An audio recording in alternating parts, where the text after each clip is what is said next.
Okay, council agenda, Township Parsippany-Troy Hills. The meeting of October 6, 2020. Introduction, posting of notice. Adequate notice of this meeting has been provided in accordance with the requirements of the Open Public Meetings Law by filing notice in the office of the Township Clerk and by posting the meeting notice on the bulletin board at the municipal building on December 18th, 2019, where it has remained posted since that date.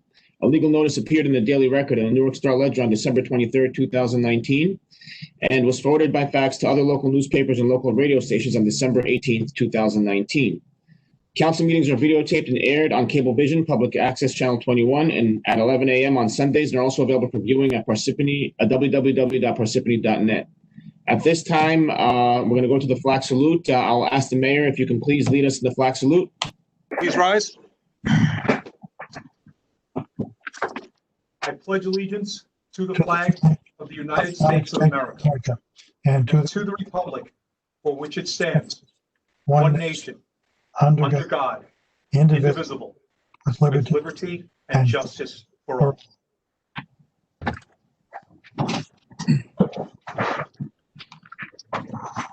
Thank you, Mayor. At this time, we're going to go ahead and go into the roll call. Mr. Carriffy? Here. Ms. Grignani? Ms. Grignani? Ms. Grignani? Here. Ms. McCarthy? Ms. McCarthy? Here. Ms. Peterson? Here. Mr. DePiero? Here. Also present are Mayor Michael Soriano, Business Administrator Fred Carr, CFO Juan Uribe, Township Attorney Jim Love, Township Clerk Colette Madden. We also have, I believe it's Valerie Coleman, who's here from Mr. Baccio. At this time, Council President, we have a quorum. May I begin? Please do. Thank you, Council President. Upcoming meetings, October 20th, 2020 at 7 p.m., the regular meeting.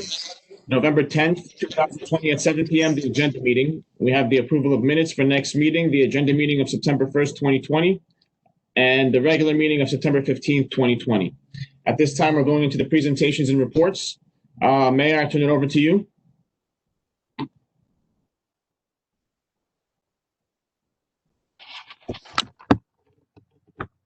Thank you, Clerk.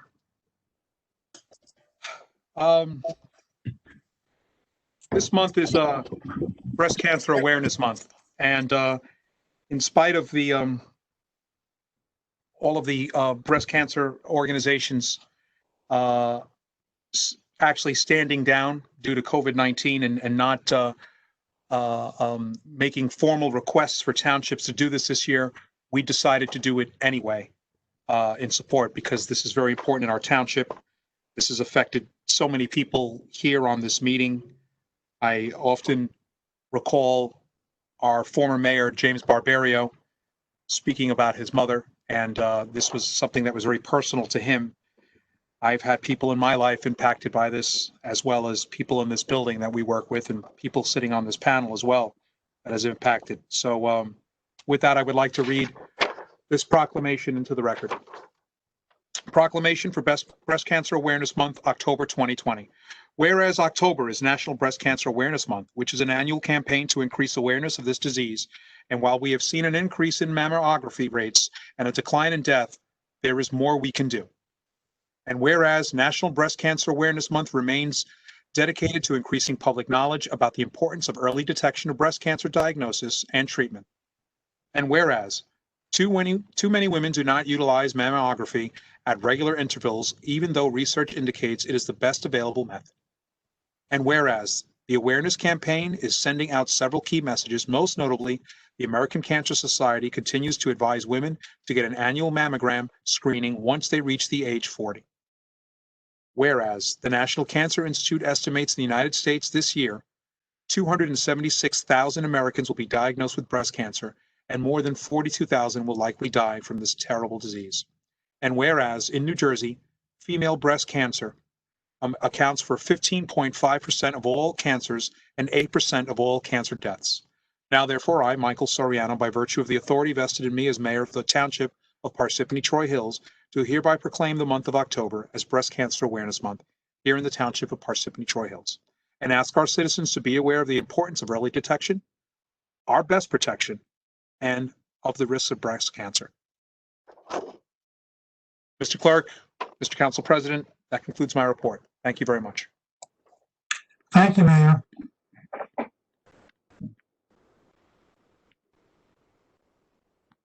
You're on mute, Colette. Thank you. Maybe I should follow my own directions. Thank you, Council President. At this time, we're going over to the Township Council. I'd like to turn it over to you, Council President. Yes, if it pleases the council and the mayor, I have two statements I'd like to read for the record. The first involves our utility rate increases, which I've received many phone calls on. I assume many of you have also. The township has not had a water or sewer rate increase in over 10 years. During that time, water and sewer operating expenses have escalated at a rate of 6 to 8%. Additionally, funds ranging from 1.75 million to 3.2 million were transferred annually from the water and sewer funds for use as revenue in the township's municipal budget. A combination of these two actions have drastically reduced the fund balance in both utilities.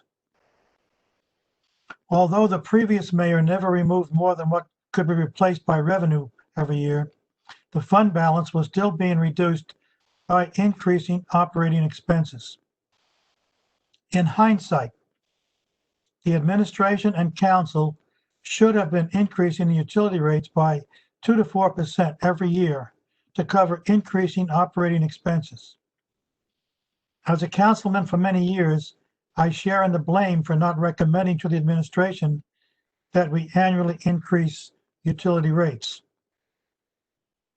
The council cannot affect fund balance during our budget reviews. Only the administration can affect fund balance. We can reduce the budget by reducing or eliminating items in the budget with the 3 council votes, or we can increase the budget with 4 council votes. This drastic increase in our utility rates at this time, although very unpopular, will restore the fund balances to approximately what the rates would have been if we had been gradually increasing the rates annually. The minimum quarterly charge for all one-family residential dwellings with a 5/8 inch meter shall be $38.50 per quarter with a minimum allowance of 10,000 gallons. As the charts show, and I believe we have a chart showing us in comparison with other water and sewer utilities. Coming up. There it is. It's up now, Council President. Thank you. As this chart shows, even with this rate increase, the comparison with other utilities in New Jersey, the Parsippany sewer and water rate still compares well with all of them. And that's my statement for the rate increase. I'll let the administration respond to the rest of Venezia's questions, which I have not answered. Okay, one other item. Someone named Hatel Desai did not like the fact that I did not have a. Council President, you're muted. Council President, okay, you were muted before. Got it, thank you. There's been a mail going around, I think it was published in Tap into Parsippany by Hatel Desai, criticizing me for not wearing a mask at a Trump rally.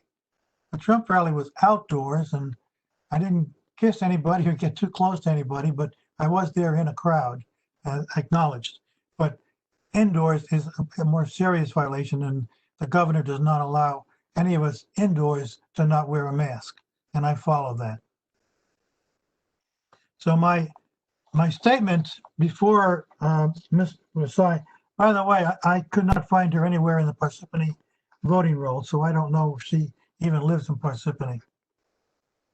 But regarding Township Council meetings, on March 11th, 2020, the World Health Organization declared COVID-19 a pandemic.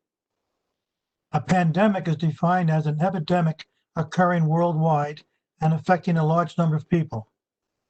The best way to prevent illness is to avoid being exposed to the virus, which is spread mainly from person to person. Shortly after the World Health Organization announcement, Governor Murphy implemented Executive Order Number 104, announcing aggressive social distancing measures to mitigate further spread of COVID-19 in New Jersey. New Jersey basically came to a standstill. There is still currently no vaccine to prevent the disease, and for the past 6 months, restrictions have been rather severe. Those restrictions have been slightly loosened, but not much. As of September, indoor gatherings must be limited to 25 people or 25% of a room's capacity, whichever number is lower. All attendees at indoor gatherings must wear face coverings and stay within 6 feet apart. Because of the pandemic and the governor's mandate, in the interest of public health and safety, all Township Council meetings have been virtual. We still have a virtual public portion at each meeting that allows all members of the public to speak, so no one is deprived of their right to speak. Is it now time to return to in-person Township Council meetings? That's a question. If we did, under the latest mandate, the 5 Township Council members, the Township Clerk, Attorney, Mayor, and its Administrator, and Chief Financial Officer would take up the dais and the first 2 rows in the front. That would leave room for approximately 18 visitors. Any more than that, and we would have to cancel the meeting.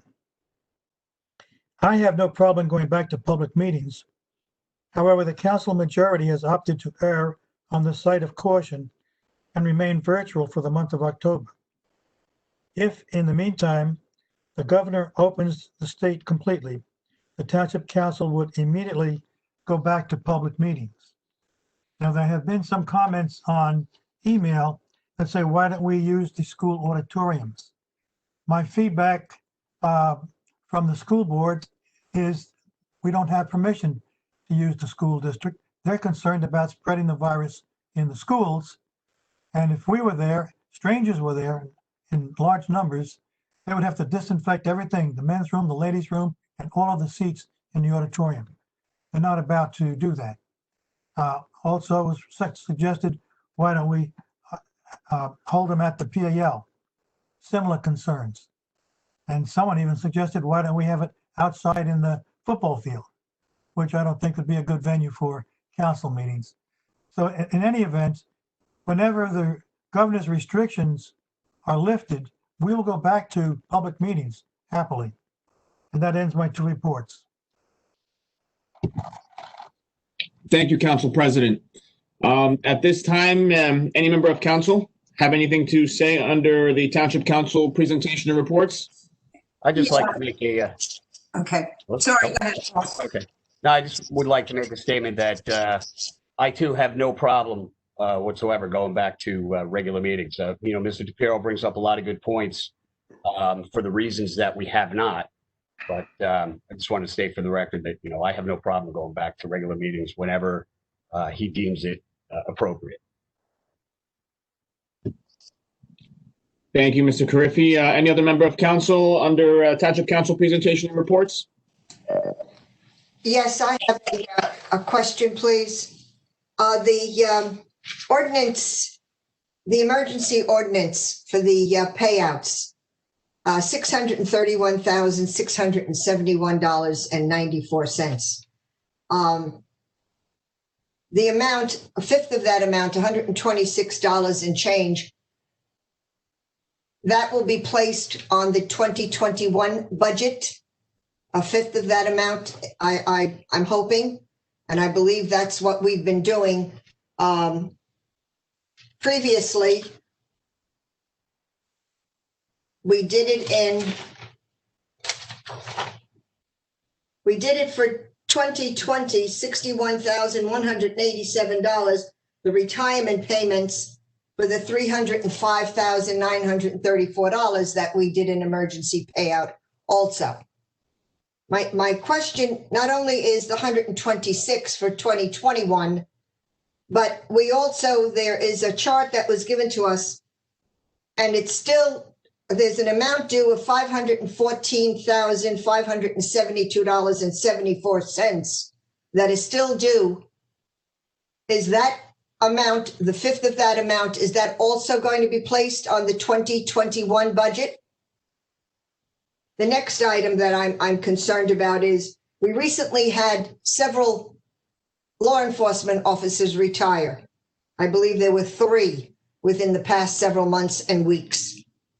Do we know what their monies will be that will be paid out to them?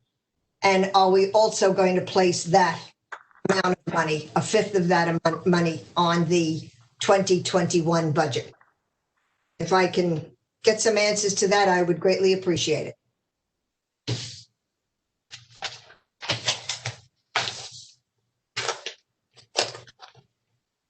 I think I can address it if no one else is making any reference to it. I'm sorry? I think I can address it. I can address the questions, Councilman. Go ahead, Mr. Uribe. Mr. Uribe will go ahead and address your questions at this particular point in time. Okay, thank you. To my understanding, the setup, the planning of the payment of accumulated absence liabilities has been split in the 5 years that special emergency notes allow. And these payments provided in this ordinance are for, have already been allocated in prior years. So in essence, I am not sure if this is the second or the third year of the amortization plan, but that's what it covers. It covers just 1 year. And yes, the amounts have to be raised as taxes in the following year's budget. Yes, I understand that. My other question is the monies that are still due to these officers. I will not name them, but we have a list of their names, and the amount is $514,572. Is that a fifth of that amount? Is that also going to be placed on the 2021 budget, or we're not sure of that yet? Yeah, so if you look in your chart, you'll see the list, you'll see the names of 2 officers who are retiring this year. Right after the special emergency, with the retirement date of February of this year and April of this year. The other gentleman retired earlier this year from housing.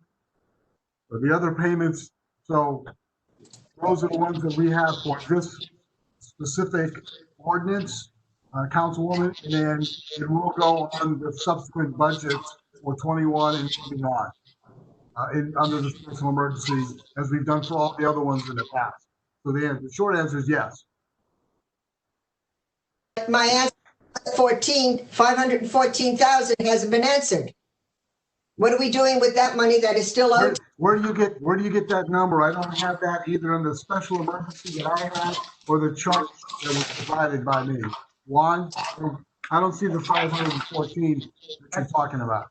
I have them. I don't have the chart, but something I can explain is related to special emergency notes in this case. When you provide a special emergency note, it may cover 2 or 3 years in the past. I don't have the specific breakdown of the years that the installment payments have been agreed upon.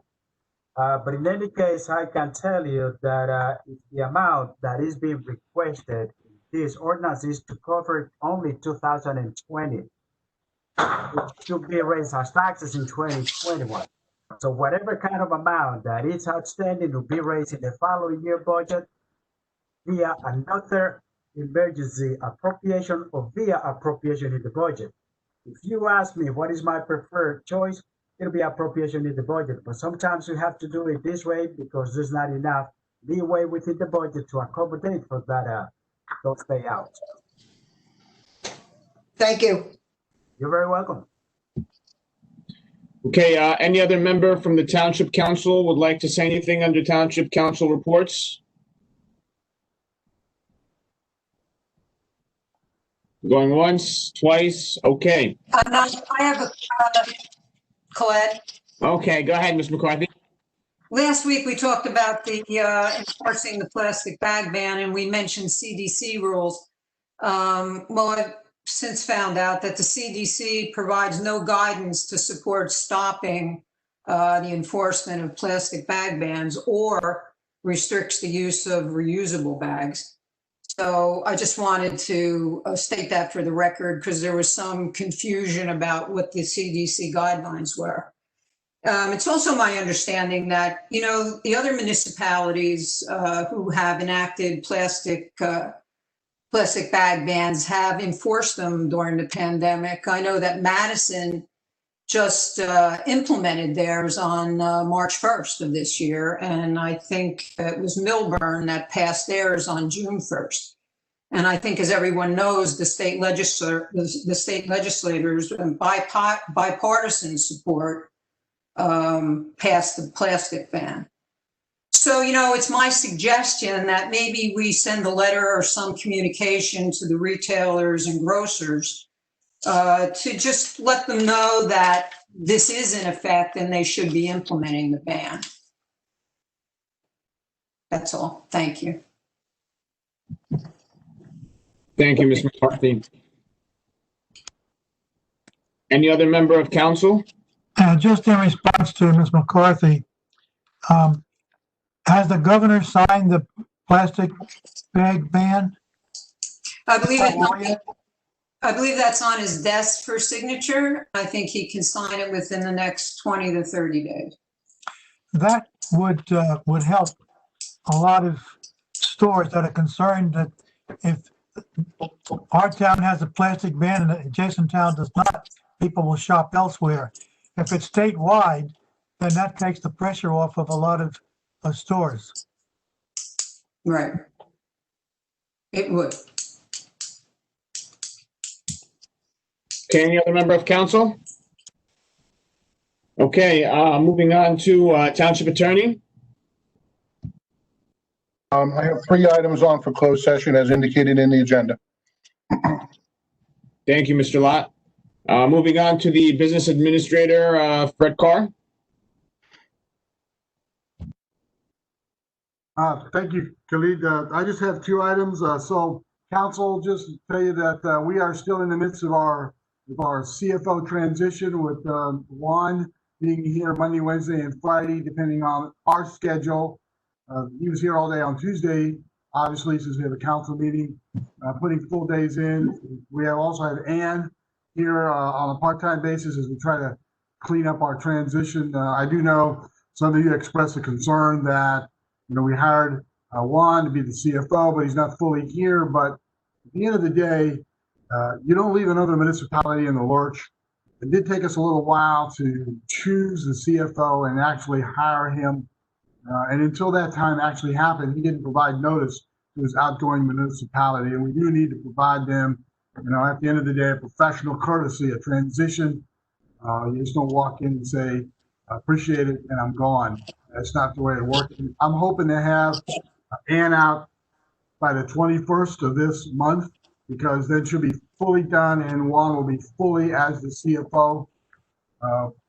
That goes into my second bullet, which is our budget meetings start the 21st of October on Juan's first full day here in the township. We should have started these, for all intents and purposes, at the beginning of October, as we've done in years past, at the end of September. But because of the transition, we're about 3 weeks behind what I would like, but we have a full schedule of that and should be done by the end of the month. And start putting our budget together in comparison of our last year's budget, what we need to do this year, and weighing those shortness of the revenues, which is one of the conversations as the council president talked about. And I encourage the council to ask questions, fully understand, and vote for the the water and sewer rate increase that's on second reading tonight on the agenda, and to allow for the passing of the resolution which waives the estoppel period. And that concludes my report. Mr. Carr, B.A. Carr, do we have any idea as to when the county will be giving us the emergency reserve for our COVID expenses? Being the largest municipality in Morris County, I'm hoping we get a big chunk of money. Yes, that would be the conversation, the email exchange that I had yesterday with the county administrator. For the small price of $215,000, I will quit bugging him.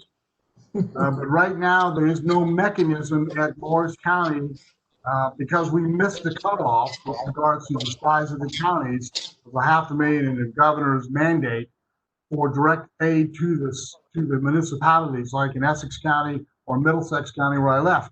Or frankly, my contemporaries in those other counties have submitted their documentation to the county and have received the checks for their COVID expenses. And we in Parsippany, we haven't gotten a dime. And right now I've asked the mayor to reach out to the governor's office to say, hey, and I've gone to the county numerous times saying, I don't care what your mechanism is. Choose a mechanism of your choice. You want to use a FEMA one, you want to use, I don't care. We've got about $215,000 of documented COVID expenses that I can prove to them as soon as they come up with a mechanism, and I can get it there. So the short answer is no.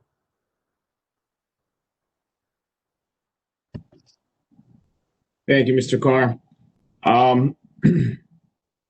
Under Township Clerk, I do not have a report. Moving along to Township offices and committees, anything? Okay, seeing nothing, we're going to move along to the engineering report. I will go ahead and read the engineering report into the record at this time. 2020 road resurfacing, curb and sidewalk program. Construction is substantially complete and there are only punch list items still to be addressed. Work will be completed in October, no council action required. Green Bank Road Safety and Improvements Project. The project is substantially complete and only minor punch list items remain to be completed. Section of new guide rail still needs to be installed once underground utilities are moved. Closeout of the project is expected in October. No council action is required. Various Streets Reconstruction Project. The Various Streets Reconstruction Project is complete. No council action required. New England Drive Milling and Paving Project. The New England Drive and Milling and Paving Project is substantially complete and only punch list items remain. All work will be completed in October. No council action required. Simpson Avenue Retaining Wall Project. The Simpson Avenue Retaining Wall Project construction is scheduled to start in a few weeks and will be completed in November. No council action required. Veterans Park Culvert Replacement Project. Bids were received for the Veterans Park Culvert Replacement Project and the pre-construction meeting has been scheduled. The concrete box culvert is to be ordered and construction will begin once a delivery date is identified. No council action required.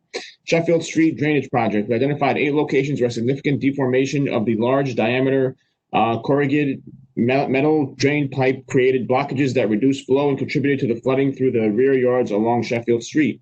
Repairs were made to the pipe and the rear yards were restored. Only minor punch list items remain to be completed. No council action required. Mount Tabor Street Improvements, Phase 5. The Mount Tabor Street Improvements Phase 5 pre-construction meeting was held and work is anticipated to start at the end of October and continue to the end of the year. No council action required. Roadway design projects. The following projects are in design: Pudding Stone Heights Road Improvements and the various culvert repair project. These projects will be bid once design documents are finalized. No council action required.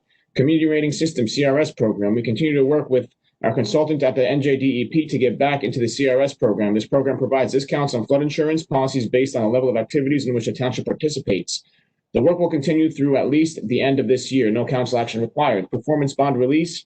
Tabor Lake, Block 18, Lot 7. All work associated with the major soil moving permit at Tabor Lake has been satisfactorily completed. This office has no objection to the release of the performance bond number B1057940. A resolution will need to be adopted by the Township Council. Performance bond release, Cagliano Orthodontics, Block 393, Lot 1. The developer completed all site work in accordance with the approved plans. Inspections were made during the course of construction, and this office has no objection to the release of the performance bond number S314648. A resolution will need to be adopted by the Township Council. Fox Run Developers, LLC, Performance Guarantee Reduction, Block 98, Lot 22. The developer has requested a reduction of the performance guarantee to reflect site work completed on the project. Inspections conducted by this office reveal that a reduction is warranted and work associated with the performance guarantee reduction has been satisfactorily completed and is in accordance with the approved plans. This office has no objection to the approval of the reduction to the standby letter of credit, reference number 961-SB, to the new amount of $78,240. A resolution will need to be adopted by the Township Council. 700 Mountain Way, LLC, performance guarantee reduction, Block 14, Lot 9. The developer has requested a reduction of the performance guarantee to reflect site work completed on the project. Inspections conducted by this office reveal that a reduction is warranted, and work associated with the performance guarantee reduction has been satisfactorily completed as in accordance with the approved plans. This office has no objection to the approval of the reduction to the standby letter of credit, reference number 11107-SB, to the new amount of $211,022. A resolution will need to be adopted by the Township Council.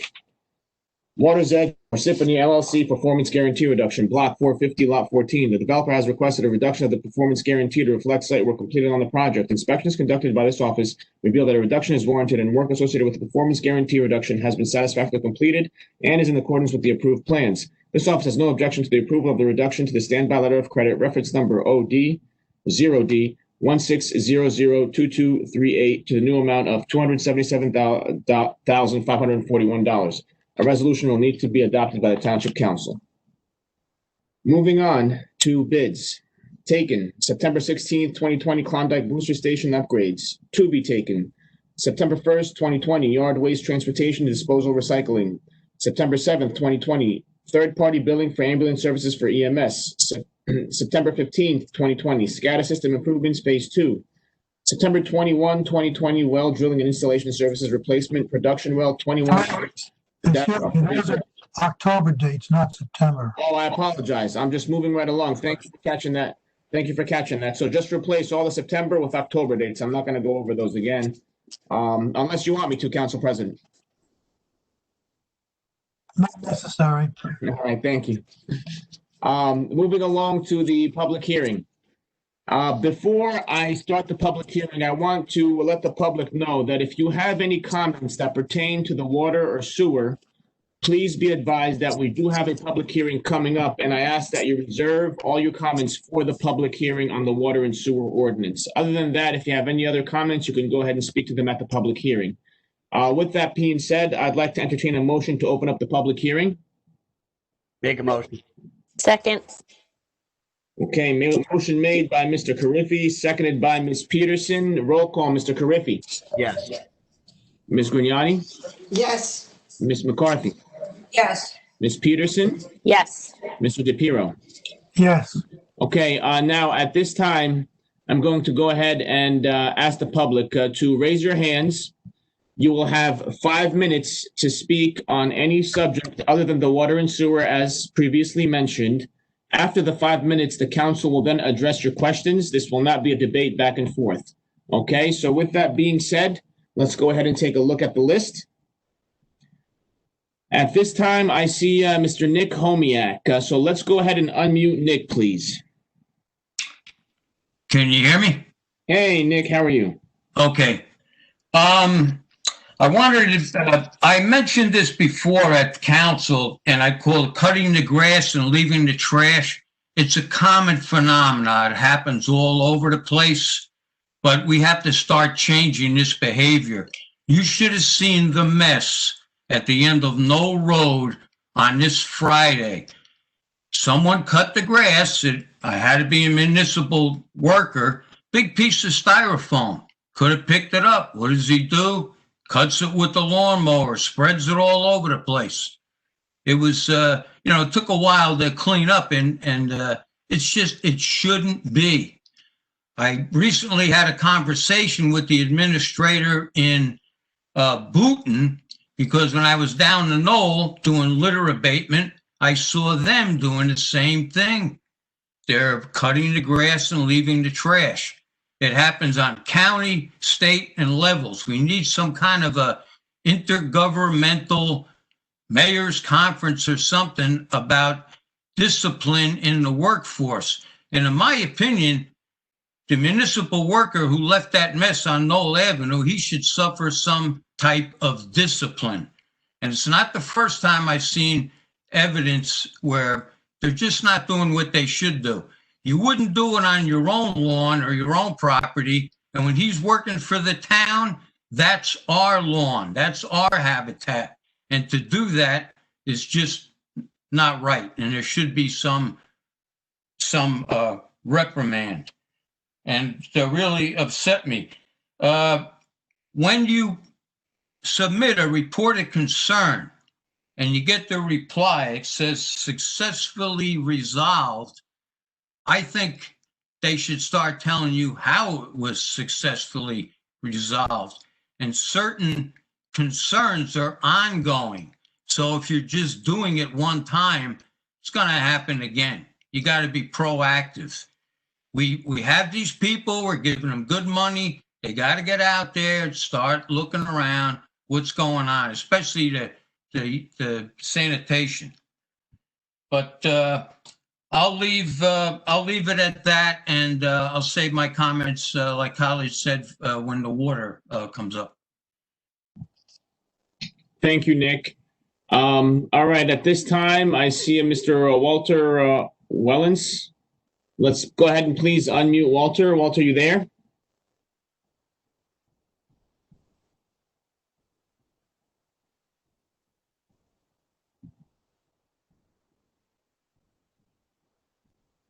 Walter? Hey, Walter, you there?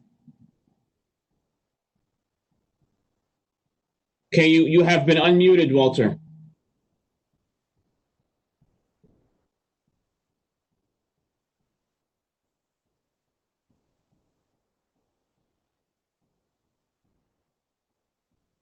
Okay, Walter, we have unmuted you on our end.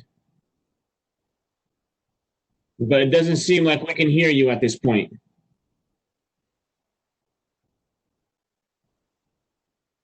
Okay, we'll give you about 30 seconds to see if you're able to figure out what's going on your end.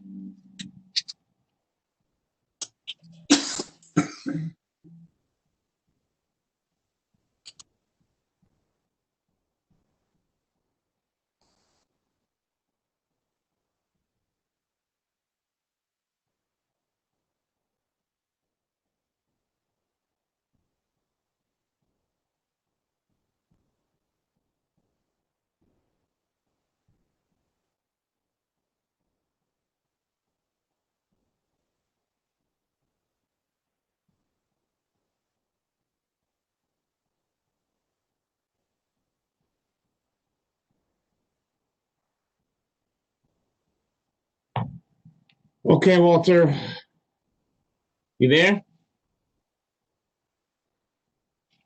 Okay, let's see in the meantime if there's anybody else. You're still unmuted, by the way, Walter.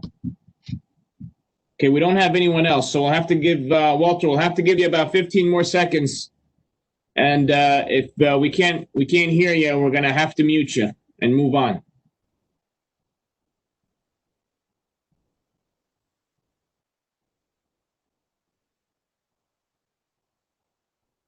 Maybe Nick can offer some advice. No, we can't unmute Nick at this time. Because we can't have more than one person talking. There he is. He's unmuted again, Walter.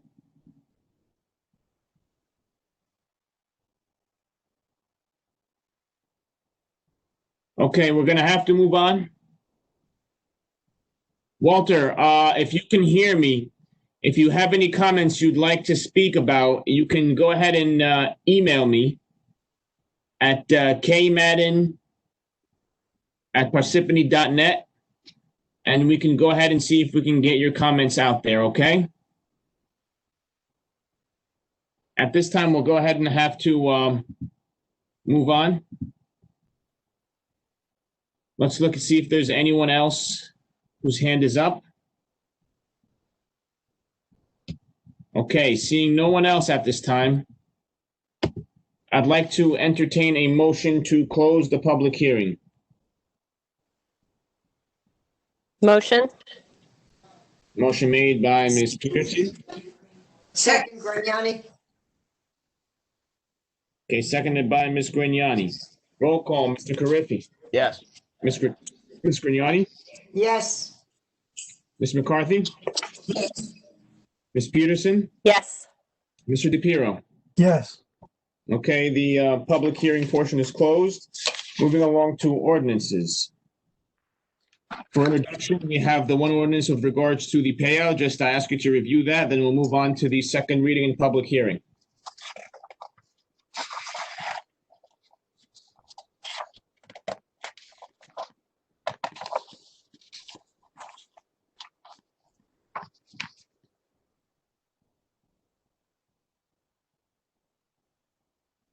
Okay, seeing that we have no questions, we're going to move along now to the second reading and public hearing.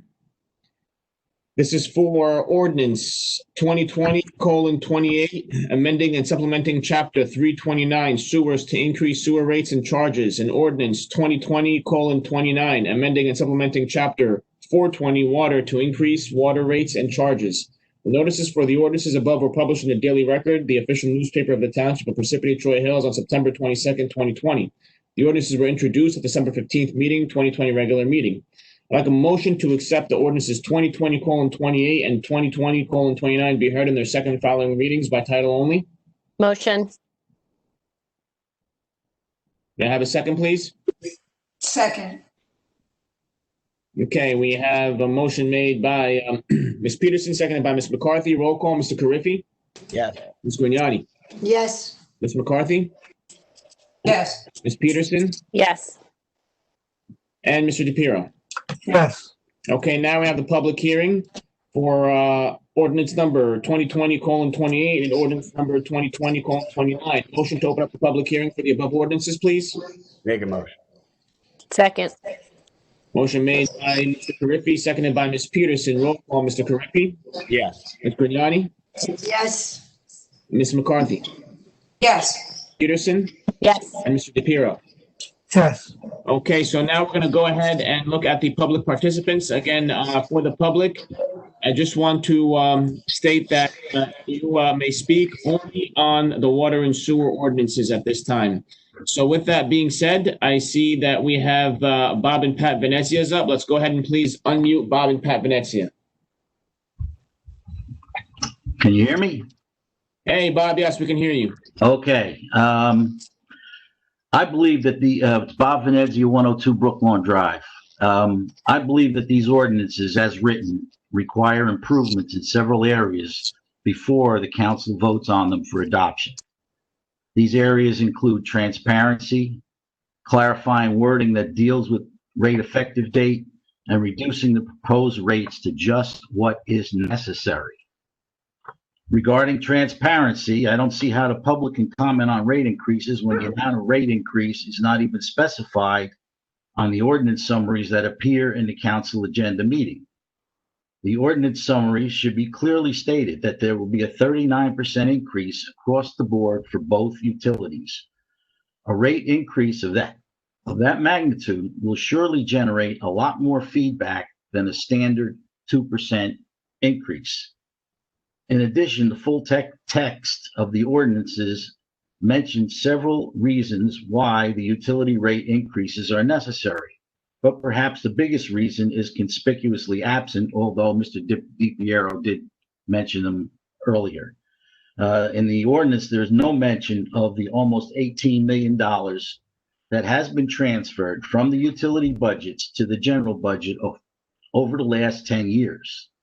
I think that the public would also like to know that this 39% proposed rate increase does nothing to eliminate these transfers. Next, I think that the wording which says that the ordinance will take place immediately upon final passage needs to be more precise. Specifically, the wording needs to describe what will happen when part of the quarterly bill is for usage at the old rate and part at the new rate. If the entire bill will be charged retroactively at the new rate, the ordinance should make that clear. Otherwise, you might get a lot of requests for refunds. Lastly, and most importantly, I believe that a 39% rate increase is excessive based on the revenue that needs to be raised. To illustrate this point, $3.4 million must be withdrawn from the sewer utility fund in order to make ends meet in the 2020 sewer budget. However, if a 39% rate increase is enacted, the sewer fees will increase by $5.6 million annually. This $5.6 million is enough to cover the $3.4 million that is currently being withdrawn from the fund balance, with $2 million left over. When the 39% rate increase was originally proposed by the utility consultant, at least 2 members of the council objected to the size of the increase. Well, your initial reaction was warranted and is supported by the numbers. The council should scale down the size of the rate increase to an amount that is just sufficient to cover the fund balance withdrawals, plus maybe a little extra to cover contingencies. So before you vote on the current version of ordinance 2020-28 and 2020-29, I ask that you consider my suggestions and amend the ordinances accordingly. Thank you. Thank you, Bob. Any comments or responses from the council or administration on this? Okay, seeing none, moving along to, I think we see here, Nick Homiak. So let's go ahead and unmute Nick. Okay. The prior tax increase that was proposed by Ann Cucci, the $4.32 average, and I believe that was to amend the or to pay for the present water infrastructure failures that we have now. And my increase, for example, on my bill will be about $8 more a month as compared to, it would have been $4.32 or even less. So which method was more equitable, and are these two proposals, the past tax and this new rate, are they actually one and the same? And I would think that the increase overall is really not that great when you think that, you know, water is life and you do need it, and we're not getting any money from any other sources. It goes to, you know, Space Force or something like that, but it's not going to the water here infrastructure for our United States of America. But I don't know if you can answer that question, but I would appreciate it. And one more thing, tell me if I'm wrong about this. Minimum users, but in the summertime, your sewer rates go up. They don't stay the same. So what is the cause of that? If you're staying within the minimum water use, why isn't your water and sewer bill always the same? Why does it increase? And I'm under the impression that we're splitting the overall bill with everybody. Is there any truth to that, or am I just imagining things? Nick, this is Fred. I would never say that a resident is imagining things, but perhaps you're looking at it wrong. So the tax increase has nothing to do with the sewer and the water rates. The sewer and the water systems are self-funded utilities. Their rates must support those utilities in themselves. Okay? All right. It's based on your usage. It's what goes, I try to tell everybody, to make this simple, whatever flows through the meter is what is charged to the resident. Your rates are based on two items: your base rate. The base rate, again, for you and everyone else, is what it costs for the system physically in the ground, the pipes, the sewer plant, the insurance, the debt service. Mm-hmm. If nothing flows at all through the water or the sewer system, there is that base rate, the cost of doing business, having it available. And then there's the usage rate, which is a separate rate, which is based on your meter flow. So when they talk about the average municipal user in Parsippany, they're talking about a family or an individual or a billing person who uses about 12,000 gallons of water in a quarter. That's an average. So if your house, if you sit there and go, we don't use 12,000 gallons of water, well, I can assure you that there's somebody else, because that's the way average works, using more. And so that's how the rates are determined for the minimum user. So when we talk about the minimum user, same on your tax rate, when we talk about the average rate for the average assessed value for the city of, or the township of Parsippany, it just talks about that base rate. So it's some kind of a metric, and then you have to compare yourself to that metric to see what you will actually pay. Mm-hmm. And in response to the previous gentleman's conversation about upon final passage needs to, for instance, be clearly defined, we can't tell you what that date is because until such time as the council passes the ordinance and it's published in the newspaper, can't tell you what that is, okay? And more importantly, that language is set by statute. We don't make this up. That's right out of the law. It says upon fact, we're hoping, I am asking that the council pass this and that the clerk publishes as soon as possible, and the rates will take place for all intents and purposes on Tuesday, the 13th of October, when the billing cycle and the bills start going out.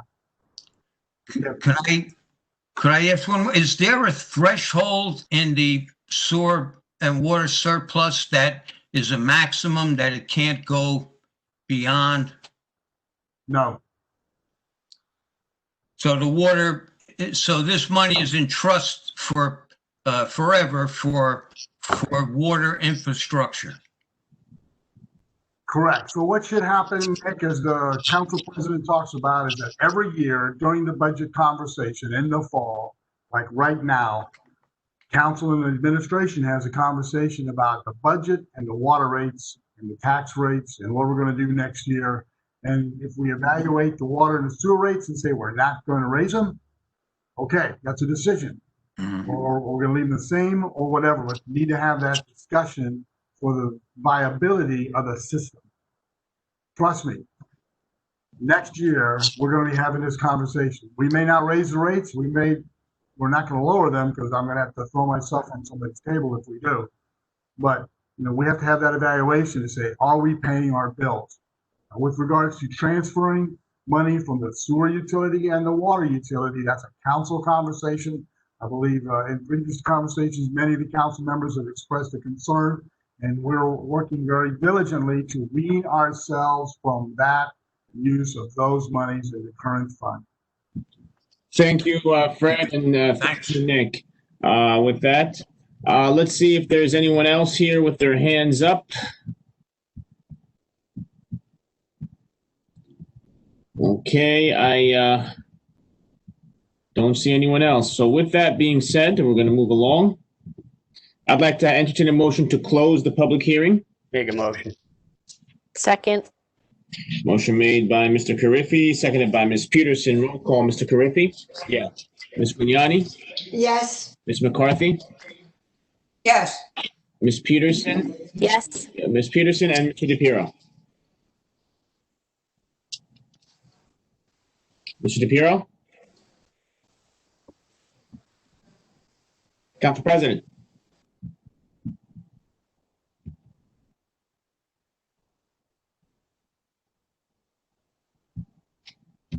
Looks like he's got a little yellow bar up there. I don't know. I think that he's okay.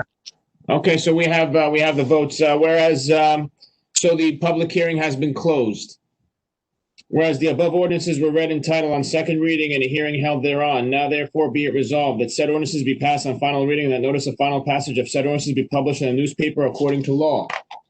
Motion to approve the resolution above. Motion. Second. Second. Okay, I have a motion made by Ms. Peterson, seconded by Ms. McCarthy. Roll call. Mr. Carriffy? Yes. Ms. Grignani? Yes. Ms. McCarthy? Yes. Ms. Peterson? Yes. Mr. DePiero? Okay, Mr. DePiero, looks like you might have had a bad connection there. All right, we have 4 votes, so the motion passes to pass the resolution at this time. Again, now we're moving along to ordinance 2020:27. There is no action on this ordinance, so I just asked the council to quickly review it before we move on to the non-consent agenda.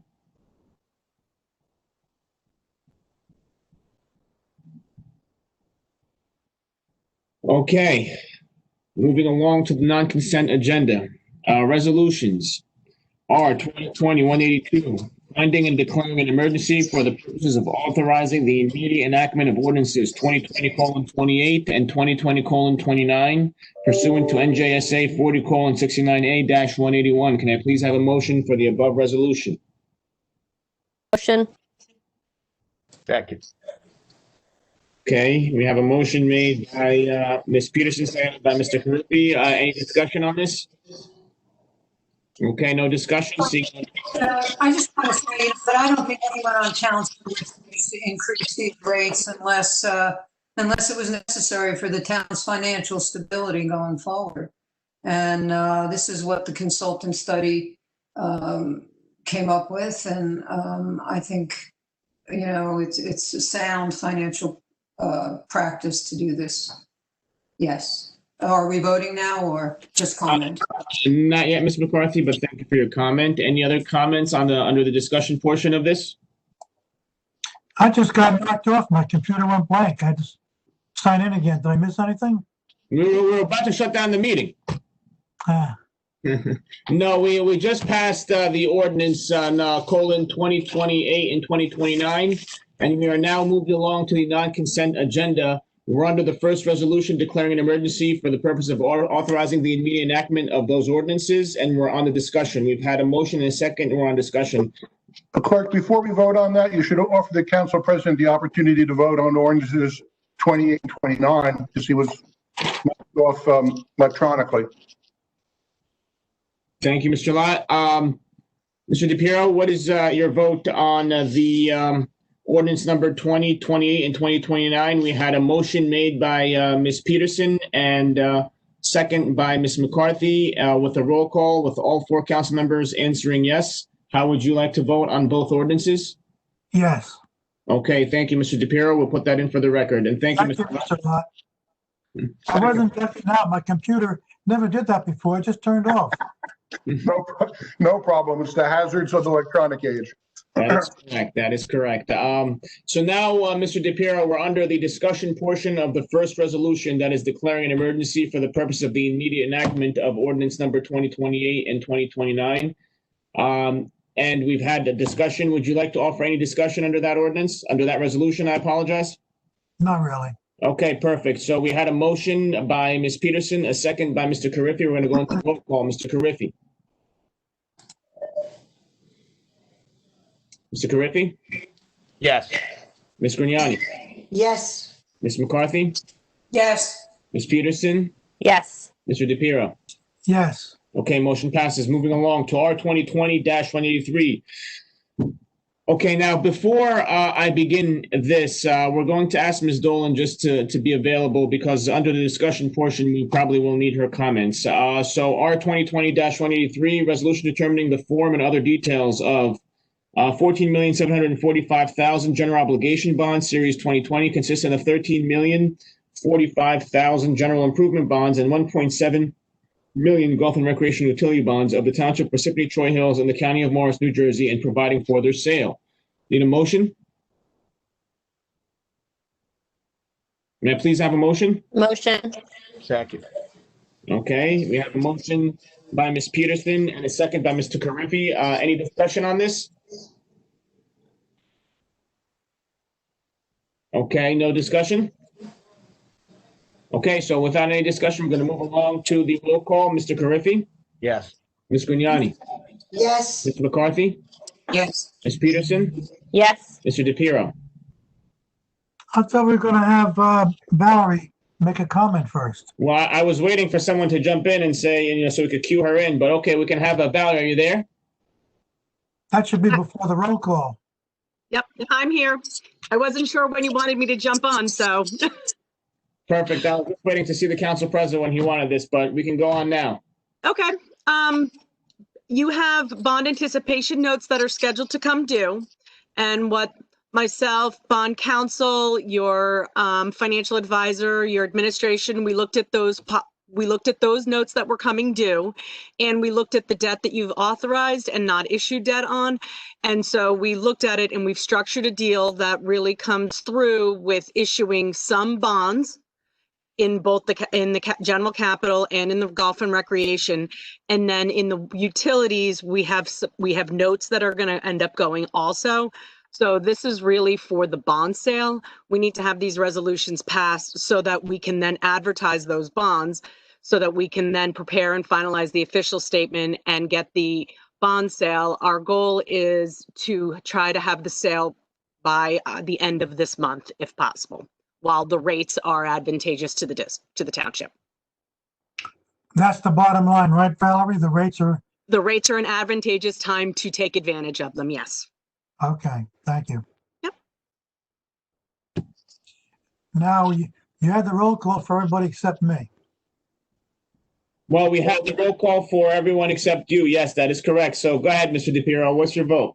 Yes, Okay, good. All right, so motion passes. Moving along to R 2020-184, resolution providing for the combination of certain issues of general improvement bonds of the Township of Parsippany-Troy Hills and the County of Morris, New Jersey, into a single issue of bonds aggregating $13,045,000 in principal amount. Need a motion, please? Motion. Second. Motion made by Ms. Grignani, seconded by Ms. Peterson. Any discussion? Okay. Seeing none, roll call. Mr. Carriffy. Yes. Ms. Grignani? Yes. Ms. McCarthy? Yes. Ms. Peterson? Yes. Mr. DePiero? yes, Motion passes. Moving along to R 2020-185. Resolution providing for the combination of certain issues of golf and recreation utility bonds of the Township of Parsippany-Troy Hills and the County of Morris, New Jersey, into a single issue of bonds aggregating $1.7 million in principal amount. And please have a motion. Motion. Second. Motion made by Ms. Peterson, seconded by Ms. McCarthy. Roll call, Mr. Discussion. Seeing none, roll call, Mr. Carriffy. Yes. Ms. Grignani? Yes. Ms. McCarthy? Yes. Ms. Peterson? Yes. And Mr. DePiero? yes. Motion passes. At this time, we're moving over to the consent agenda. I'd ask you to please review that. And if you have any questions or concerns, please let us know now.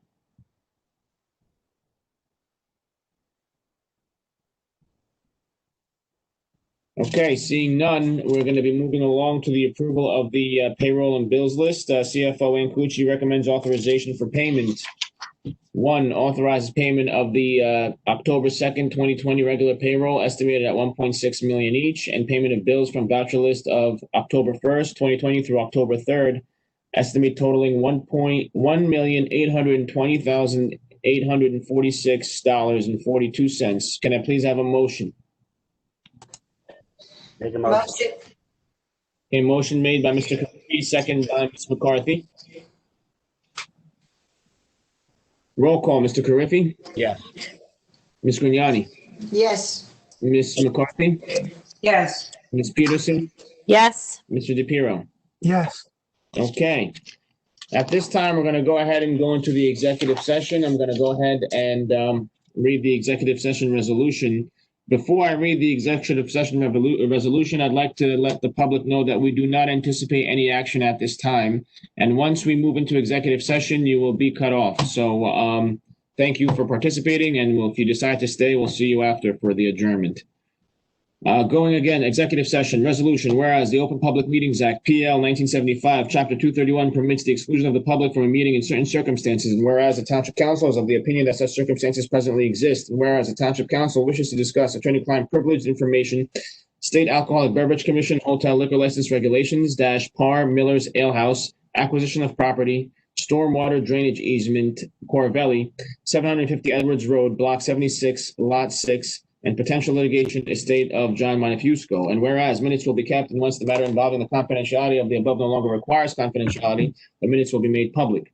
Now, therefore, be it resolved by the Township Council of the Township of Parsippany-Troy Hills that the public be excluded from this meeting. May I please have a motion to adjourn into closed session? Make a motion. Second. Motion made by Mr. Carriffy, seconded by Ms. Peterson. Roll call, Mr. Carriffy. Yes. Grignani? Yes. Ms. McCarthy? Yes. Ms. Peterson? Yes. Mr. DePiero? yes. Okay, at this time, if we can please adjourn into closed session, you'll know we're in closed session when the color changes in the window.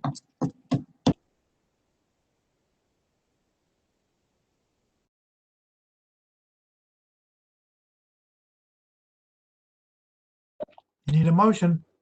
Okay, we're back in open session. Could I please have a motion to reconvene into open session, please? Make a motion. Second.